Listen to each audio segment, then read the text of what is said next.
Hello everyone, welcome to my channel Chemical Engineering Knowledge. In this lecture we will discuss about some important topics of thermodynamics. So let's start. First of all we will discuss system, and we will discuss the surrounding and boundaries. So what is system? Anything which is under thermodynamic study is called system.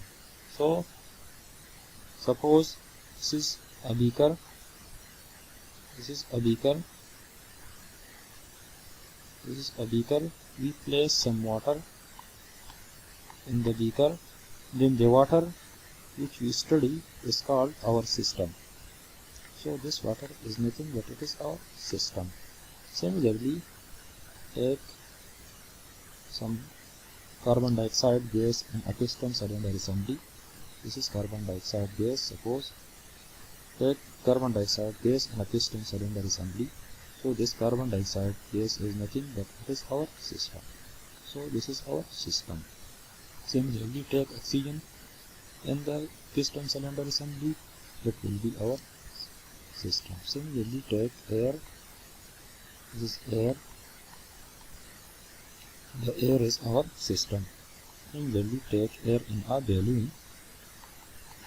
Then the air will be our system. So the air will be called our system.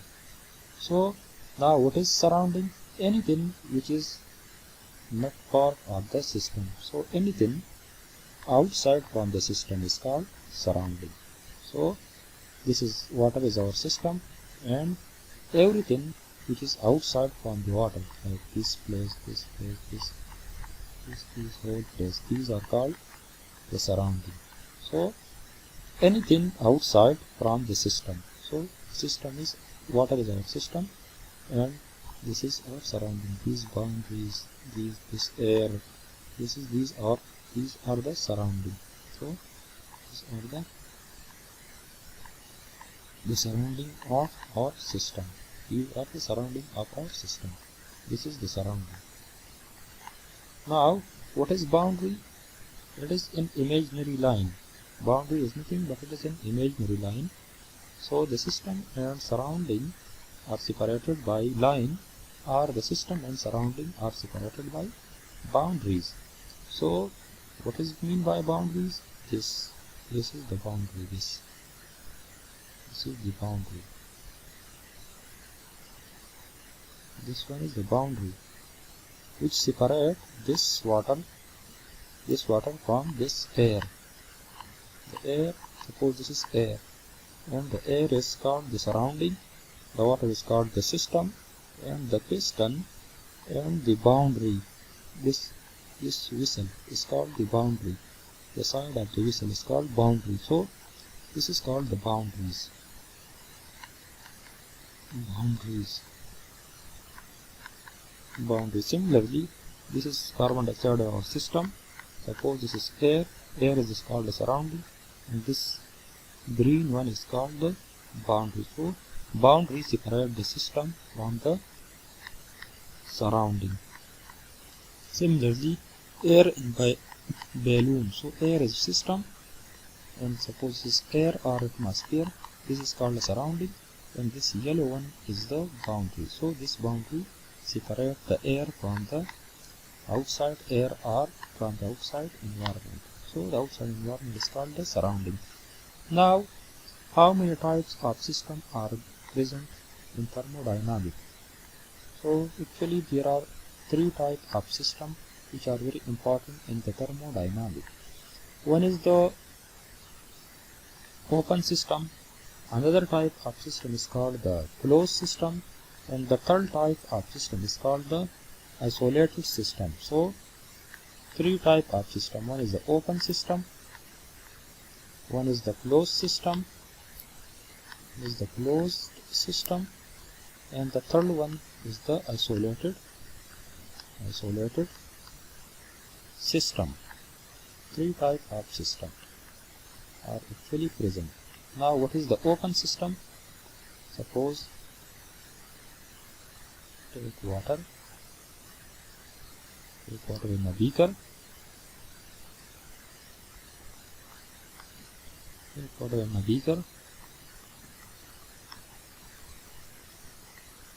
take water in a beaker. So take water in a beaker,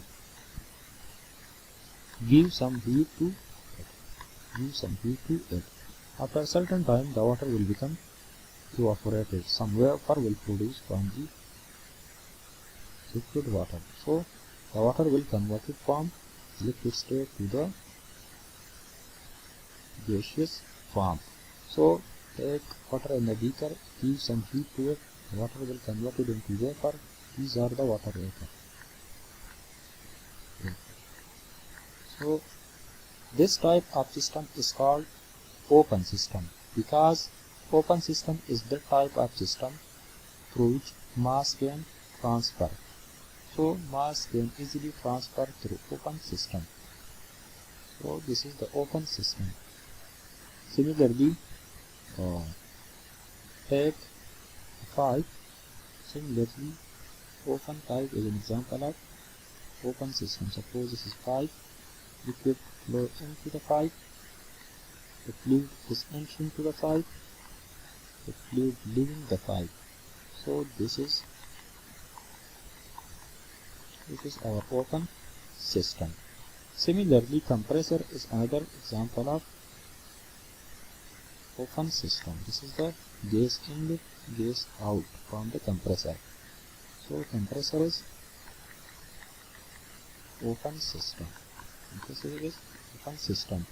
Pump and valves are another open system. So the fluid enter to the pump, and this is the fluid entering, and this is the fluid enter, and the fluid leaving the pump. So the pump, suppose a centrifugal pump is an example of, or another pump is example of open system. Similarly, distillation column is a distillation column. This is feed, the top product, this is the bottom product. Top product is distillate, bottom product is bottom, divided by B. This is the feed. So this is again, this distillation column is open system. These are the pairs of distillation column. So open system, through open system, mass can easily transfer across its boundaries. So heat and mass can transfer through the boundary of open system. So this is the, suppose this is the mass inlet to the pipe, and mass outlet, mass flow out from the pipe. So if this mass of liquid, if this mass has some heat, then heat can also enter, and if this mass has some heat, then heat will also out from the system. So open system is the type of system through which heat and mass can enter and out. So to open system, mass can enter, from which mass can out, to which heat can enter, from which heat can out. So this is the open system. Another type of open system is an example of heat exchanger. Suppose heat exchanger, the heat exchanger. The heat exchanger, the cold fluid is sprayed in the tube, and the hot fluid is sprayed in the shield. So the hot fluid gives heat, and is become heated, is become cold. So this is again, this heat exchanger is another type of open system. So these are the open systems. So what is the definition of open system? Open system is the type of system through which mass and heat can passes. Open system is the type of system through which mass and energy can passes. So open system is the type of system through which mass and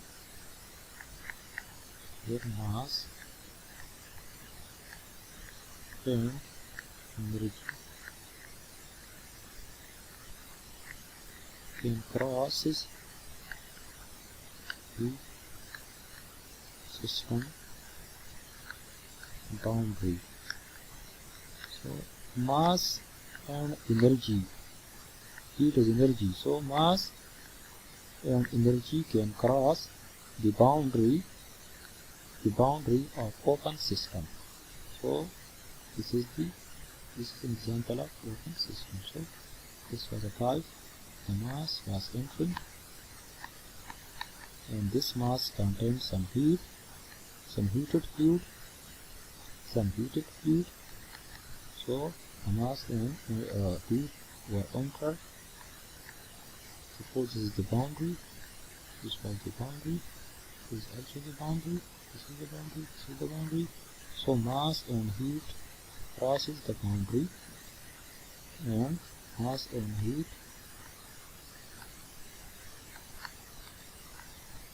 also crosses the boundary. So mass can enter to the system, mass can leave the system, heat can enter the system, heat can leave the system, or heat can also enter from this side, from this side.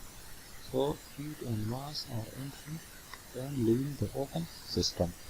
Now another type of system is called the closed system. So what is meant by closed system? So what is meant by the closed? What is meant by the closed system? Another type of system is called the closed system. So what is the closed system? Closed system is the type of system through which heat can enter or heat can leave. So suppose take a piston cylinder assembly. So suppose we put some carbon dioxide in a piston cylinder. So this is a piston, and this is the cylinder, and this is the carbon dioxide gas. So now when we heat this cylinder, the volume of the gas will increase, piston will go upward to a final position V2 when we give some heat. Now when the heat is removed from the system, then the piston will again come to its initial position. So here heat can enter or heat can release. So when we give heat to this system, the volume of the system increased. When we remove heat from this system, the volume of the system decreased. So here heat or energy can cross the boundary of a system. This is the boundary, this white, this green one. So here heat or energy can cross the boundary of a system, but mass cannot cross the boundary of a system. So that type of system in which heat or energy can cross its boundary but mass cannot cross its boundary are called the closed system. So this carbon dioxide in the piston cylinder is called the closed system. Here heat can cross the boundary, heat can enter or leave the system, but mass cannot enter, cannot leave the system because it is close to mass. So it is called the closed system. Similarly, water in a closed container is another example of closed system. Here we can heat water, we can remove heat from water, but we cannot add another water to this water because this is close to water. Similarly, we cannot enter water from this because this is close to mass. The boundary is close to mass, so it's called the closed system.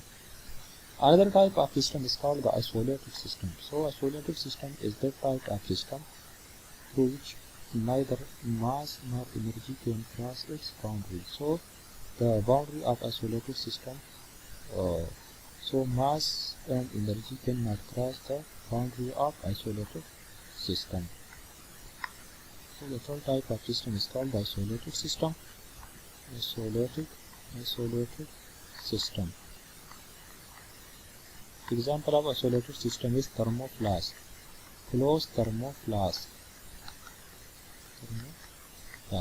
Suppose this is a thermoflask.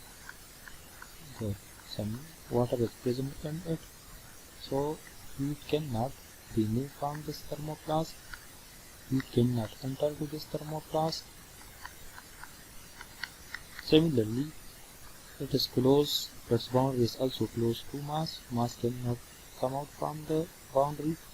Mass cannot enter to the thermoflask if the thermoflask is closed. So this type of system is called the isolated system, where mass as well as energy cannot cross the boundary of a closed system. So mass and energy both cannot cross the boundary of a system, which we call the closed system.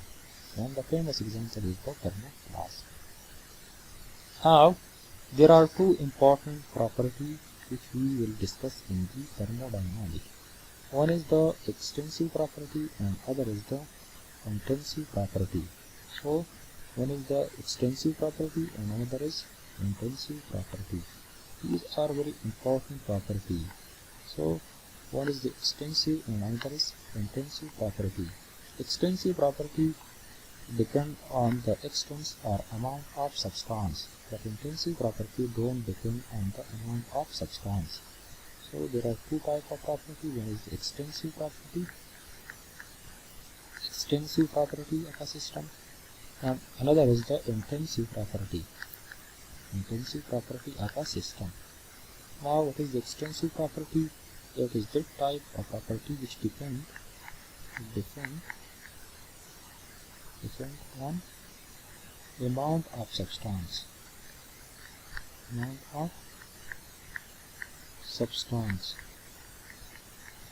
That type of property which depend on amount of substance is called extensive property. For example, if amount of substance of a system, increases, that property will increases. If amount of substance decreases, that property will decreases. If amount of substance neither increases nor decreases, that property will neither increases nor decreases. So extensive property are those properties which depend on the amount of substances. Let's consider we take a beaker. We add some water into the beaker. Suppose we take a beaker, we add 1 kilogram of water to the beaker. Then we measure mass of water in the beaker. Mass of water in the beaker which we measure come out to 1 kilogram.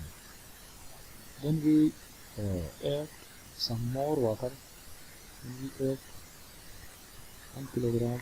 Then again we add 1 kilogram of water to the beaker, and again we measure the mass of water in the beaker.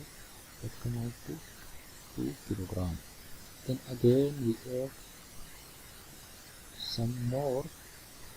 Then again we add 1 kilogram of water to the beaker, and again we measure the mass of water in the beaker, and when we measure mass of water, it come out to 3 kilogram. Again we add 1 kilogram of water to the beaker, and when we measure the mass of water in this beaker, the mass of water in the beaker come out to be 4 kilogram. Now, what we obtained from this experiment, that when we add more and more water to the system, the mass of the system increases. So when the amount of water which we add to the system increases, the mass of the system also increases. So the mass depends on the amount of substance. So when we add more and more substances to a system, the mass of the system increases. When we remove more and more amount of substance from the system, the mass of the system will decreases. So mass of a system is extensive property because it depends on the amount of substance which we enter to the system. So if we add more and more amount of substance to the system, the mass of the system will increase more and more. And if we remove more and more amount of substance from the system, the mass of the system will decrease more and more. So the mass is called the extensive property because it depends on the amount of substance which we enter to the system. Similarly, volume is also the extensive property. When suppose we take a beaker, we put that amount of mass into the beaker, the volume come out to V1. Now when we add more mass, volume come out to be V2. Now if we increase the mass, the volume of the system will increase. So volume, when mass of the system increases, volume of the system also increases. So mass and volume, when mass of the system increases, volume which occupied by masses will also increase. So volume also depends on the mass. So volume is also called extensive property. Similarly, entropy of a system is also called the extensive property because suppose this is a beaker, and these are some gases. Three gas molecules are present in a beaker. So suppose the entropy of this system is S1. Now when we add some more gas molecule to the system, the randomness of molecule in this system will increase. So the disorder of the system will increase. So entropy of the system will increase. So when we add more and more molecule or more and more mole of gas to this system, the entropy of the system will increase. So entropy also depends on mole of gas or amount of substance which we enter or remove from the system. So entropy is called the extensive property. Similarly, kinetic energy, potential energy. Formula potential energy mgh, which is height, g is gravitational acceleration, m is mass of the object. So if mass of the object increases, potential energy will increase. So potential energy depends upon the mass. So potential energy is extensive property. Similarly, kinetic energy is limited by half mv square. So if we increase the mass of a system, then kinetic energy of a system will increase. So kinetic energy is also called extensive property. Similarly, the internal energy, total internal energy. The internal energy is nothing but it is the motion of molecule in a system. So when the number of molecule in a system increases, its internal energy will also increase. So internal energy depends on the number of molecule of a system. So it is also called the extensive property. Similarly, enthalpy also depends on internal energy. So enthalpy is also called the extensive property. So there are various extensive properties. So the other type of property is called intensive property. Those properties which do not depend on the amount of substance are called the intensive property. So intensive property are those properties which don't depend on the amount of substance. So intensive property don't depend on the amount of substance, like pressure, temperature. Intensive property these properties do not depend on the amount of substance. They do not depend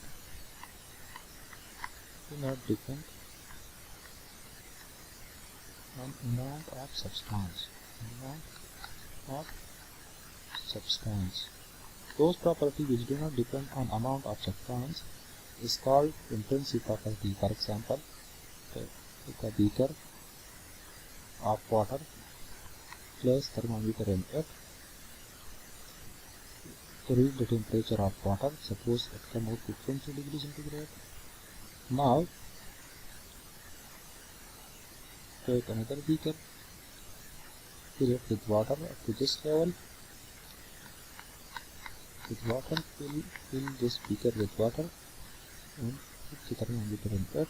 Again measure the temperature. Suppose it came out to 20 degrees centigrade again. Now take another beaker, put some water in it, place thermometer in it and measure the temperature. Temperature come out to 20 degrees centigrade. So here the amount of water is less as compared to this experiment, and the amount of water in this experiment is less as compared to this experiment. So but the temperature is same in three cases. So the temperature do not depend on the amount of water. So the temperature is called the extensive property. Similarly, pressure is also called intensive property. It don't depend on the amount of substance. So pressure is also called intensive property. Pressure is also called intensive property. For example, this is water. The pressure on this water and the pressure on this water and the pressure on this water will be same, and it will be 1 atmospheric pressure. Equal 1 atmospheric pressure. So the amount of increase or decrease, the pressure don't depend on the amount of water. It don't care the amount of substance. So if we increase or decrease the amount of substance, the pressure will be same. So pressure is the intensive property. Similarly, the intensive property, density is another intensive property. It is nothing but mass per unit volume. So the intensive property can be obtained from extensive property. When both extensive property are divided, then we will get a property which is called the intensive property. Similarly, specific volume, which is nothing but volume per unit mass, or molar volume per unit mole. These are called the intensive property. Similarly, specific internal energy, which is nothing but internal energy per unit mass, or molar internal energy is equal to internal energy per unit mole. These are the extensive property, or specific enthalpy per unit mass, or molar enthalpy per unit mole N. These are all the intensive properties. So these are the intensive properties. For example, similarly, thermal conductivity, viscosity, these are all the intensive property. These are all the intensive property of a system. But there are some things which are not property, like work and heat. These are not property. So they are neither extensive nor intensive nor extensive properties. So this was all about the extensive intensive property of a system.